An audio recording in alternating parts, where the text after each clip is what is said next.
Cette quatrième saison ne donne aucun signe d'essoufflement.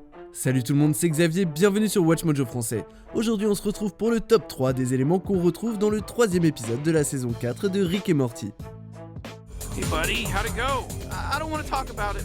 Une petite chose avant de commencer, alors qu'il est sous l'influence du Histotron, Morty s'abonne à un podcast sur l'histoire de New York avant de balancer son téléphone à la poubelle. Et du coup nous on s'est demandé si c'est hyper aléatoire ou si ça a un sens particulier qu'il s'abonne à ce podcast et pas un autre. Si jamais vous avez une idée à quoi ça peut faire référence, écrivez-moi ça en commentaire.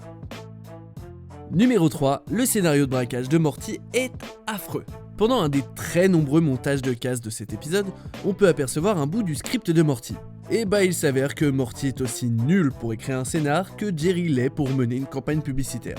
You know, this is great source material for this heist movie that I'm writing. Don't get drawn into the culture, Morty. Les premières minutes du film de Morty montrent ses persos, Hector, Rodrigo et Arnaldo, mettre au point un plan pour voler un cristal dans un musée en fakeant leur propre mort, puis en se faisant passer en douce dans le musée sous la forme de cadavres faits en gâteau. Ouais, désolé si ça a aucun sens, mais le script de Morty non plus n'a aucun sens. Et en plus il est grossier et pas hyper bien écrit. Donc probablement assez bien pour Netflix. Dans tes dents, la Casa des Papel. Kid, if you're slowing down because you think you're doing bad right now, Jesus Christ. It's a really good pitch. Numéro 2, la grosse Pluton. No, we've already been heisted. How could Heistotron heist us if he's not even here yet? L'un des nombreux twists de cet épisode, c'est quand on apprend que Histotron a fait le plus gros casse imaginable, il a bébar la Terre. Ouais, notre planète. Et il a ajouté à sa collecte d'autres planètes sur une étagère avec Mars ou encore Big Pluto, c'est-à-dire la grosse Pluton. Les fans de la série se sont sans doute souvenus de l'épisode de la saison 1, La petite bourrique des horreurs, qui établit une bonne fois pour toutes que Pluton n'est pas une planète. It's not a planet.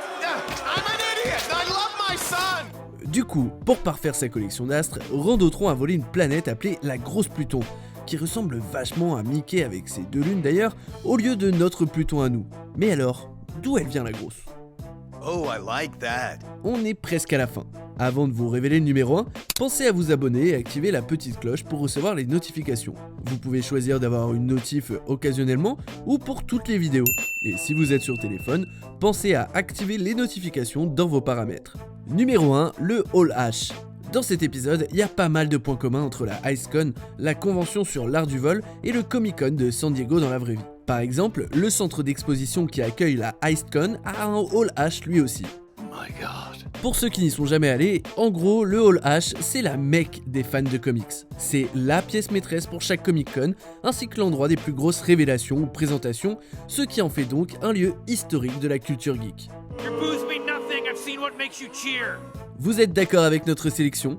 Dites-le moi en commentaire et checkez cette autre super vidéo de Watch Mojo Français.